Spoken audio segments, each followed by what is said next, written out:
Fencing team are heading to the Rio Olympics this summer with genuine hopes of a first medal since 1964.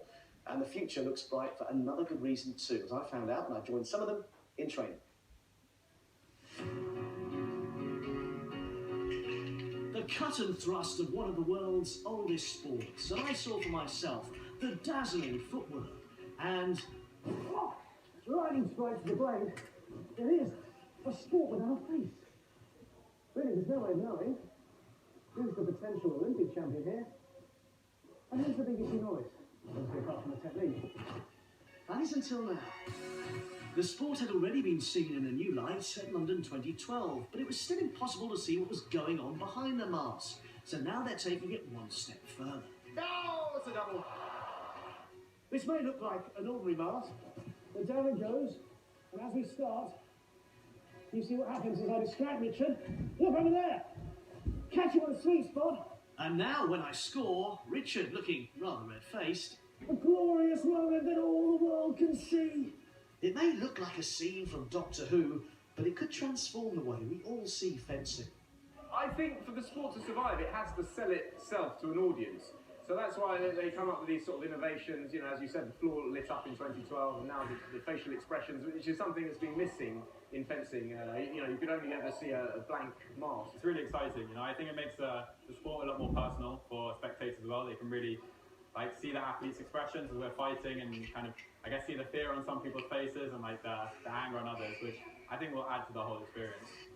The new masks won't be introduced in time for Rio this summer, but could feature at the next Olympics. And this is who they're really aiming at, the future. The youngsters, some as young as 5, who've been tempted in by films like Puss in Boots and Star Wars, albeit with plastic foils.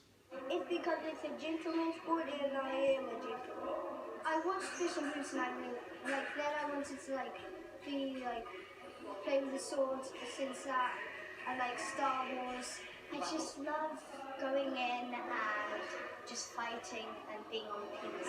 There is another new innovation that could potentially make this sport more accessible. We've seen how the fencers have to be attached to wires which transmit their scores to the scoreboard there. But it means for every training session you've got to carry a huge bag that weighs a ton like this.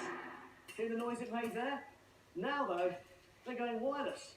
I quite prefer it. I think you feel more free and you can move without being pulled by a wire, really. So it's actually going to be cheaper than the wired setups at the moment, and we've seen the portability of it. There's just, there's no comparison. It's going to make it so much easier for people running clubs.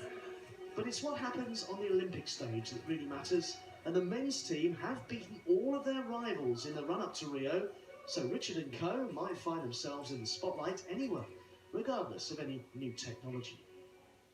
There we go, the new face of fencing. Genuinely exciting times for the sport, especially for the British team. And now you can see the face. You can, which adds a lot, doesn't it, in terms of seeing it, what they're going through, the pain, the emotion, the celebrations. Previously, to see that, they'd have to take the helmets off, or the masks off. So BBC Get Inspired if you want to get into fencing. A really skillful but energetic sport, lots of footwork. And you've got that feeling of being back in time, don't you? Henry VIII Day, challenge you to a duel at dawn. And there you are with your swords and your foils. So I'm getting a bit carried away. You are, you've sold it very well. Mike, thank you very much indeed. I'm so.